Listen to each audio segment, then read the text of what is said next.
Austin's local food brands are popping up everywhere, but getting a permanent spot on the shelf at H-E-B, that's the dream. Today on CityCast Austin, I'm chatting with a Texas snack expert about what it really takes for small brands to break into big grocery stores and which local snacks you should be grabbing this season.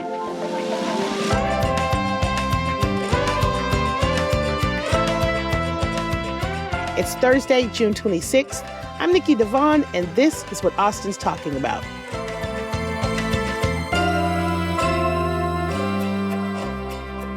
Hello, I am here today with Emily Hill, grocery store influencer, actually Texas Grocery Finds, just in case you didn't know. What's up, Emily? Welcome back.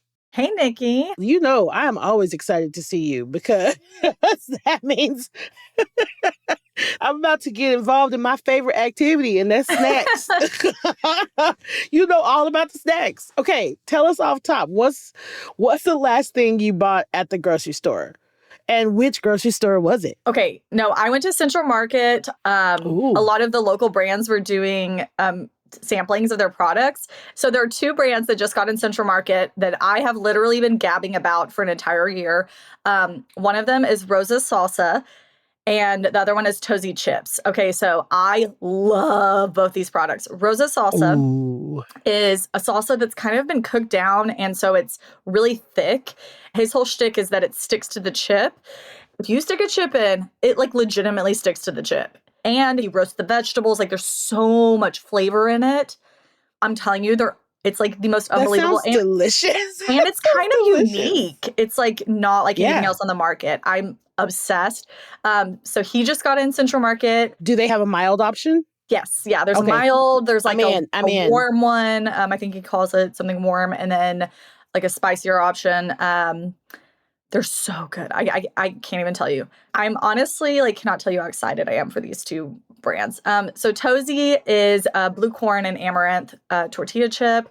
They just taste so good. And she uses these amazing ingredients. And it is a smaller bag at a little bit of a higher price point. It might be out of some people's range right now because these are startups, you know.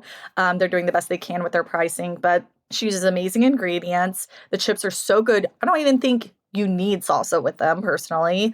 And she's just rocking it. She also has tortillas in some smaller stores, the same blue corn and amaranth tortillas. So I think she's going to do amazing things. And Tozy, can you spell it for me? Yes, Tozi. Ooh, yes. Okay. Yes. I love a chip. You know, I'm a chip girl. I'm a chip girl. Oh, you have to try these. The third brand that I cannot stop talking about this year is not an Austin brand. It's out of Longview, Texas, and it's called Shiver Sticks. She literally yesterday just opened it up where you can order them online. Before you could only find them in local stores. And I've been asking some local stores to get them in, and I'm hoping that someone stocks them soon in Austin. But okay, so here's what she did. It's so genius. She had a snow cone stand, and she was making her own syrups. And they're unbelievable. Like the flavors are so good. And it's my dream because I love snow cones, but I think the syrups make me feel kind of sick, you know? Yeah. Too much of it is never good for me. I end up having to stop halfway through because of the syrup. Yes. So she makes them natural ingredients and they're unbelievable. Like the flavors are all so amazing. And then she kind of pivoted in COVID and put them in like a wider Otter Pop sleeve, but somehow they still have a snow cone texture.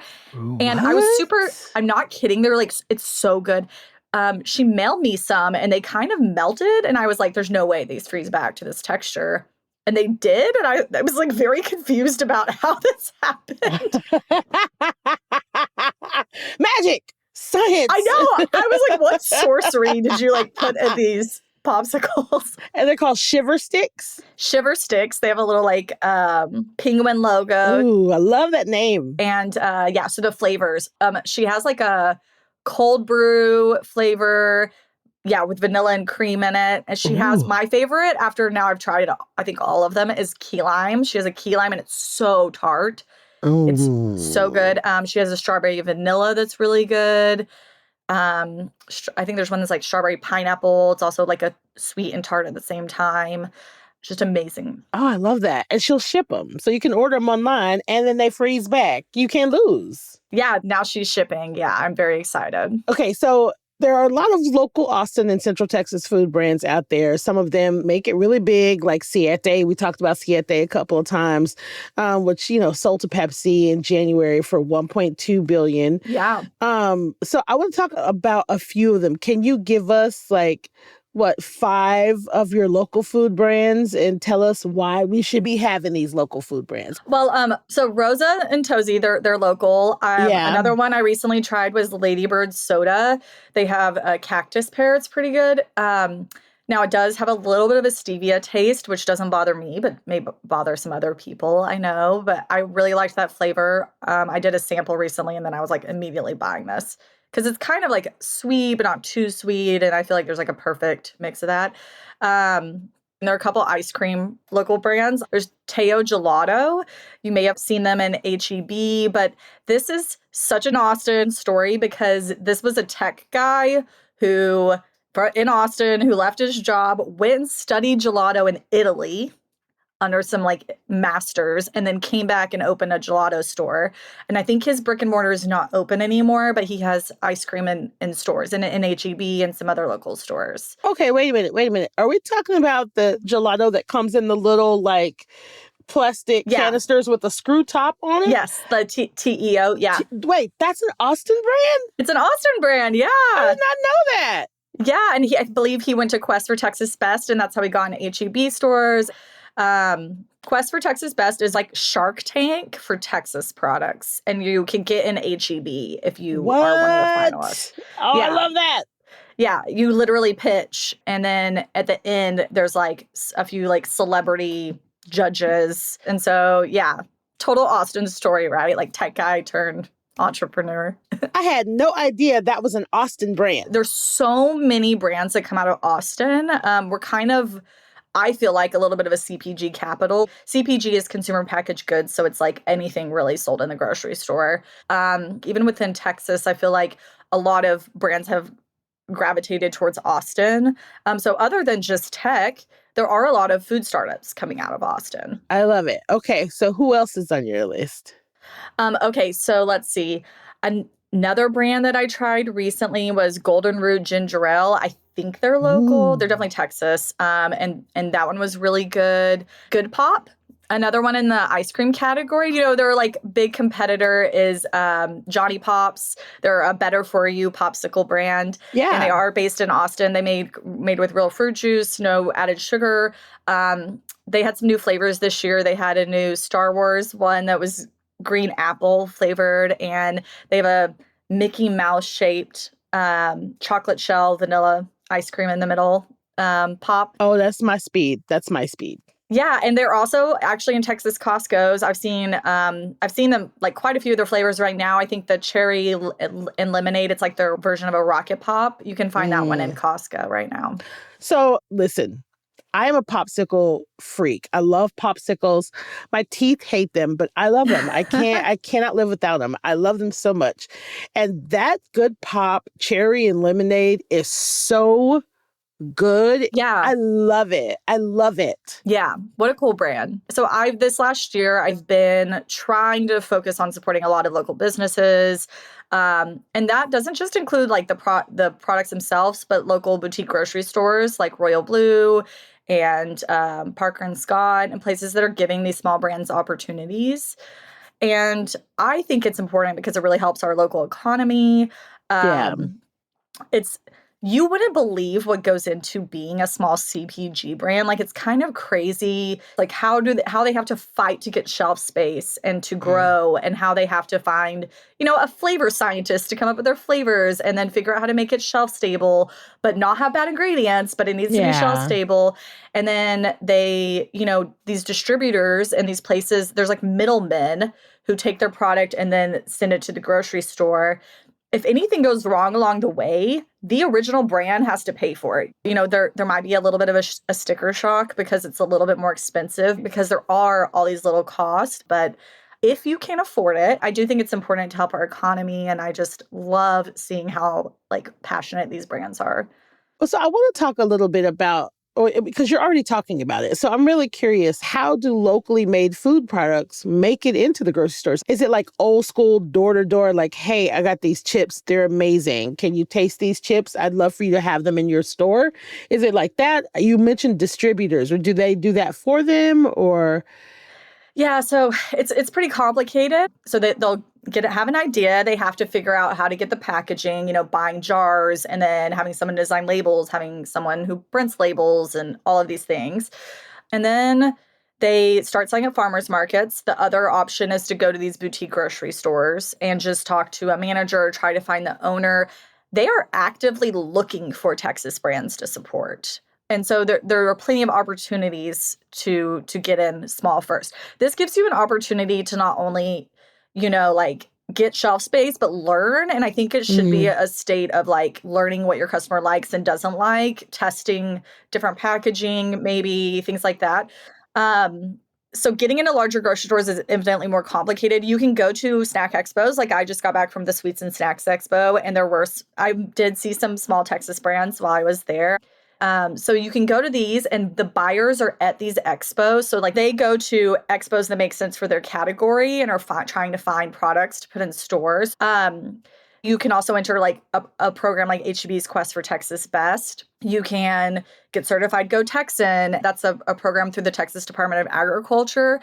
If you're certified to Go Texan, it means most of your product is made in Texas or has had a major element in the production of it in Texas. They also will help you navigate this world of growing your brand. You can go to meetups. I've actually been going to a CPG breakfast meetup in Austin where a lot of really small brands are just trying to network and figure it out. Whole Foods has a portal that you can get on where the buyers for Whole Foods are on it, and you can kind of pitch through this specific way or get on their startup program. Sprouts has a section where they'll test products, and then if it performs, you can get shelf space. So that's a lot of options. I love that. Yeah, there are a lot of ways to tackle it, I think. I think the people I see being successful are just really putting themselves out there, and they've quit their job, and their choice is to go all in because they've already invested in it. You know what I mean? And they're really passionate, and they just have to show up. Yeah, dedication and just belief in what you're making.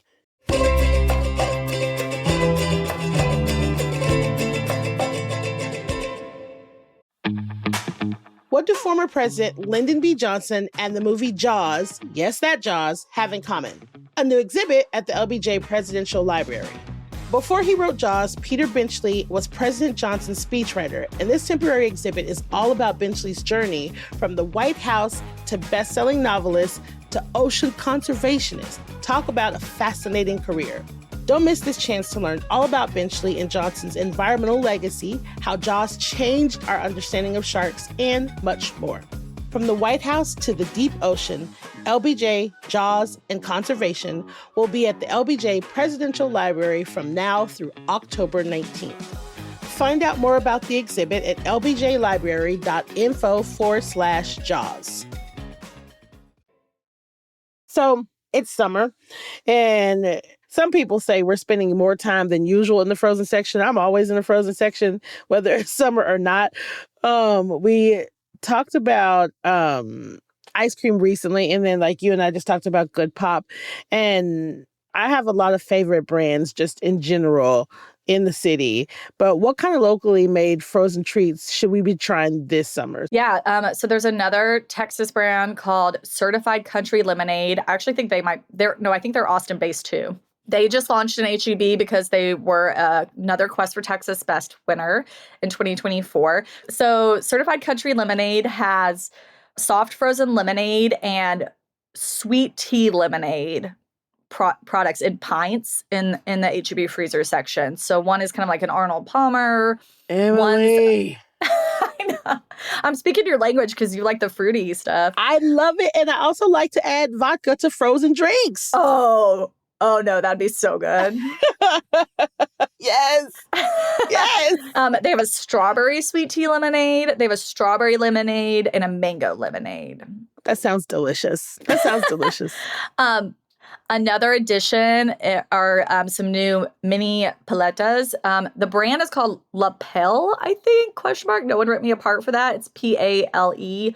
They're out of Brownsville, Texas, and they just had like a bunch of flavors added to HEB this year. I believe there's watermelon, there's I think a mango chamoy, but mostly fruit flavors. And then there's like the one chocolate one. So that could be a cool one to check out for sure. Another small business. That sounds delicious. Yeah. I'm also just really excited, not a Texas brand, but that HEB finally got Jenny's ice cream. And I'm such a big Jenny's fan. I am a huge Jenny's fan. Listen. It's so good. It's so expensive. It is and so expensive. And I know it is, but it is so damn good. It's like life-changing. It's so good. Yes. It's so good. And every time I try it, I'm like, okay, like surely it's not going to be good every time. And it is good every single time. Okay, wait, what are your favorite flavors? Tell me. I like the brown butter almond brittle. And here's the thing about that. I don't even like almonds. That's my favorite one, like hands down. I think it's like the best ice cream in the world. That flavor, I feel like is just so good. It's so good. The thing is that it's like extra creamy. So you get a Bluebell or something, and trust me, I love Bluebell, but it's airier, right? Like Jenny's is super thick and creamy. And so I actually feel like personally, like because it's not quite as fluffy and airy, like I eat like a little bit less, but it's I do too. Thicker. Yes. Are there any other like frozen treats that we should be trying, or did we cover them? I think those are kind of my top picks for local stuff. I mean, go check out the HEB aisle because the way HEB works is they'll kind of wait to add new products till they do a full like section reset. So around this time of year, they do an ice cream reset, and they just added like a lot of new stuff. There's like ice cream for bears or whatever, like a honey-based ice cream that's new. Ooh. A ton of new like ice cream sandwich products. So definitely just check that out. Okay, so now for those of you that maybe ice cream is not your thing, I know you got the info on new summer fruits. Mm-hmm. You like blew my mind last time. So what are they? Where are they? What should I be trying this summer? We got to talk about something healthy. That's the thing. We have to. Last year, I learned you like hate melons, I think. Hate. You are correct. Hate melons. Hate them. They're so gross. So that being said, the dream melons are out at HEB.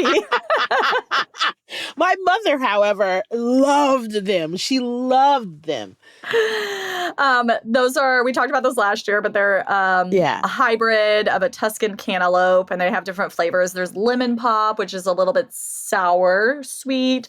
There's sugar rush, which is just like very sweet melon, like very sweet and juicy. Summer craze. There are 4 now, but Fredericksburg peaches are out right now, so that's very exciting. Yes. Yellow watermelons are out, and I have a new one though to tell you about. So this year, HEB had crazy mango flavors, and they were like expensive, but I bought them anyway. I think they were like $4.50 for a mango, and I was like, what? But okay, so there was a cherry mango. A cotton candy mango. What? I'm not kidding. I think the third one was sunset. I don't even know what a sunset mango is, but I want it. Yeah, the cherry one was like it was like a very tart mango, which I feel like it just had like a completely different, very tart and fruity flavor, and I thought it was super cool. My kids really liked it. I'm not sure if they're still out, but those are fun if you find them. Oh my gosh. Mango is one of my favorites. Mango is just a favorite fruit of mine. Yeah. I'm going to pick mango over everything. I just am. I feel like during the summer, we kind of lose a lot of our farmers markets because it's so hot. I know there are a few that have like kind of moved them to indoor venues, but I think HEB is the best place to buy summer produce. Where do you think the best place to buy it is? I mean, I think HEB for affordability, and they do support local, right? They have their Texas Roots brand, which you can go to as like, oh, this was made in Texas. Also, I mean, Central Market, I feel like. especially if you want some like funky things. I was just there. I got some Pixie tangerines, which I feel like I haven't been able to find like good citrus at regular H-E-B lately. I do think also like a Sprouts or Whole Foods, they try really hard to source some good produce and have really beautiful produce sections. But especially for local, you know, like the H-E-B and the Central Market. Now, Pullman Market in San Antonio is another boutique grocery store. It's in the Pearl District. And I had actually a private tour from the owner of it, which is so cool because he owns some of the really good restaurants in Austin. And this place has 3 or 4 restaurants in it and a boutique grocery store. Wow. But they source a lot of local produce from brands that aren't big enough to get an H-E-B. And you know, a lot of times those brands have to go to farmers markets or to farm to table restaurants. Yeah. But he's giving them another place where they don't have to be a salesperson like at a farmer's market. So he has a really cool selection. Nice. Okay. Well, you know I love San Antonio, so that's a quick little jaunt down the street. So the one thing I have not asked you about yet is drinks. Hydrating drinks. Do you have any drink that you haven't mentioned that we should try? Yeah, so H-E-B's summer sodas are out. They have the Sangria soda and the Strawberry Bliss. It's very sweet, so it's like too sweet for me, but my husband loves the Sangria soda. Yeah, that's a fun one. Just a fun flavor. That sounds delicious. Waterloo has another Texas brand. They have some new flavors out. They did a collab with Guy Fieri's Flavor Town. So the flavors are mango chamoy, huckleberry cobbler, and lemon Italian ice. It was really hard to find for a while, but now I am seeing it in some H-E-B stores. Oh my God. Waterloo gets all of my money, as a side note. Yeah. Do you like any of the prebiotic drinks? Like Olipop or Culture Pop or Poppy? I haven't tried them. I haven't tried them. It's one of those categories that I think is a little confusing personally about like, is this actually helping my body at all? Yeah. And you all can go do your own research because I don't really have a good opinion on that. But Olipop, I did really like. They had a peaches and cream that was a Barbie exclusive, and it is back, but it's only in Whole Foods. Okay. So that was a fun flavor, I thought personally. I did not know that the Olipop was a probiotic soda. I don't know how I missed that. Yeah. So also I was at Kroger in Houston. I know we don't have a Kroger here, but they had new seltzer flavors, and they had a mojito one, pina colada, and a mimosa flavor. Ooh. And I didn't grab them, but I've been thinking about it because I love a mojito soda. That's a great flavor for a soda. Yeah, so there's a craft soda brand at Central Market called Wild Bill's, and they have a Rocket Pop flavor, which is bomb. Oh, look at that. And they have a mojito flavor last year that was just for summer, and I got to check if they brought it back because it was so good. Oh, I'm down for that. Yeah, because the thing that I don't like about mojitos is the mint in the glass. Oh, it's just a personal thing. But I will definitely mess up mojito soda. That sounds delicious. Oh, that sounds awesome. Okay, so is there anything else you wanted to add that I didn't ask you about? I feel like we covered a lot, but sometimes I be forgetting because I get excited. Okay, so just in the summer fruit category, a lot of people ask me when the Sangria plum cots are coming out. Yes. So usually all of the plum, Aprium, plum cot varieties come out in July. So we first start seeing cherry plums around July 7th. The Sangria plum cots are around July 14th-ish. And then from there, the other flavors kind of roll out. I'm waiting for those plums. Yeah. Yeah. Another thing, Sangria plum cots are actually a variety called Plumsicle from a farm called HMC Farms. So you can follow them on Instagram to kind of see when they're producing. H-E-B rebranded them Sangria plum cots, and I think they probably have the exclusive in Texas. But if you're ever somewhere else, Plumsicle is the other name that they go by. Oh my gosh, I cannot wait. I can't wait. I will say I'm one of those people that are waiting for those plums. Oh, they're like my favorite. I mean, it's next level. It makes no sense. Like you never have something so good that you're like angry. I feel like that about Fredericksburg peaches too. Oh yeah. So I will bite into a peach and just be like, this is ridiculous. So good. Okay, Emily, thank you so much for being here. I just look forward to our talks every time because it's so fun and it's rare to meet somebody that is crazy about snacks like I am. So thank you for coming back and chatting with me and bringing us up to speed and taking the time. I appreciate it. Yeah, thanks for letting me gab about food. I could do this all day.